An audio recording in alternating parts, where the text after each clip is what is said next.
தலைநகர் டெல்லி உள்ளிட்ட வட மாநிலங்களில் மூடுபனி காரணமாக மக்களின் இயல்பு வாழ்க்கை பாதிக்கப்பட்டுள்ளது. இதுகுறித்த கூடுதல் விவரங்களை நமது டெல்லி செய்தியாளர் கணபதியிடம் கேட்கலாம். கணபதி, வட மாநிலங்கள்ல குளிர்காலத்துல முதன்முறையா மூடுபனி ஏற்பட்டிருக்கு. இதனால அங்க என்னென்ன மாதிரியான பாதிப்புகள்லாம் உண்டாகியிருக்கு?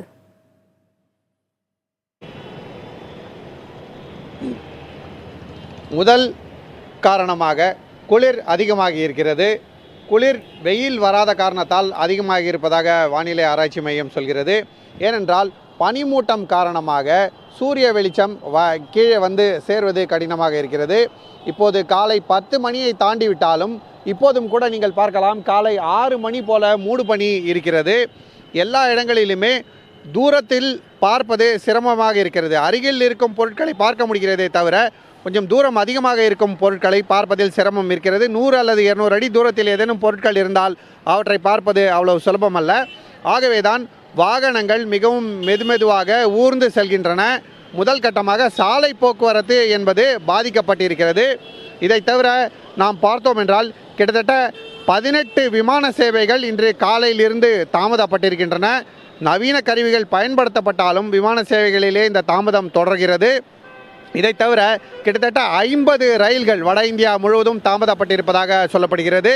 ஏனென்றால் இந்த குளிர் என்பது, மூடுபனி என்பது டெல்லியில் மட்டுமல்ல, நேஷனல் கேபிட்டல் ரீஜன் என்று சொல்லப்படும் டெல்லிக்கு சுற்றி இருக்கும் பகுதிகள் அனைத்திலுமே இருக்கிறது. அதாவது பஞ்சாப், ஹரியானா, ராஜஸ்தான், உத்தரப்பிரதேசம், பீகார் வரை, அதை தவிர மலை பிராந்தியங்களில் இன்னும் அதிகமாக இருப்பதாக தகவல்கள் வந்து கொண்டிருக்கின்றன. இது இந்த வருடத்திலே முதல் முறையாக வரும் மூடுபனி என்பதால் திடீரென எதிர்பாராத விதமாக தற்போது வந்திருப்பதால் அதற்கான ஏற்பாடுகள் எதுவும் செய்யப்படவில்லை என்ற காரணத்தால் ரயில்களும் தாமதமாகின்றன, சாலை போக்குவரத்தும் தாமதப்படுகிறது. இதை தவிர காலையிலே எழுந்தவுடனேயே எல்லோரும் குளிர் அதிகமாக இருப்பதாகவும் தொடர்ந்து சொல்லிக் கொண்டிருக்கிறார்கள். இதைத்தான் நாம் எல்லா இடங்களிலுமே பார்க்க முடிகிறது. இந்த நிலை இன்னும் ஓரிரு நாட்களுக்கு தொடர்வதற்கான சூழ்நிலையும் தற்போது தெரிகிறது.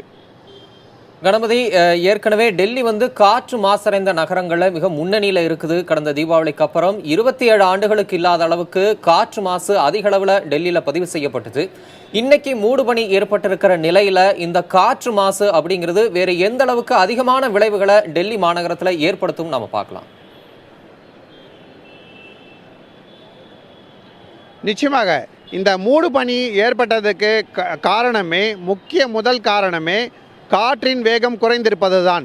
உங்களுக்கு தெரியும், சென்ற மாதத்திலே காற்று மாசு மிகவும் அதிகரித்து பெரும் பிரச்சனைகள் ஏற்பட்டிருந்தன. அந்த சமயத்திலே காற்றின் வேகம் மிகவும் குறைவாக இருந்தது. ஆனால் அதற்கு பிறகு காற்றின் வேகம் அதிகமாகி காற்று மாசு இந்த பகுதியிலிருந்து அடித்து செல்லப்பட்டதன் காரணமாக மாசு குறைந்திருந்தது. தற்போது காற்றின் வேகம் நேற்று இரவிலிருந்து மிகவும் குறைந்திருக்கிறது. கிட்டத்தட்ட மணிக்கு 6 கிலோமீட்டர் வேகத்தில் தான் இப்போது காற்று வீசுவதாக வானிலை ஆராய்ச்சி நிலையம் சொல்லியிருக்கிறது.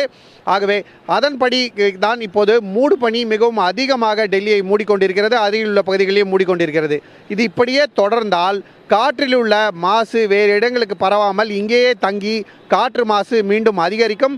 அதன் காரணமாக முன்பு ஏற்பட்டது போலவே சுவாச கோளாறுகள், கண் எரிச்சல் போன்ற பல்வேறு பிரச்சனைகள் ஏற்பட வாய்ப்பு இருக்கிறது. இன்னும் குளிர் அதிகமாக இந்த பிரச்சனை அதிகமாகும் என்று சொல்லப்படுகிறது.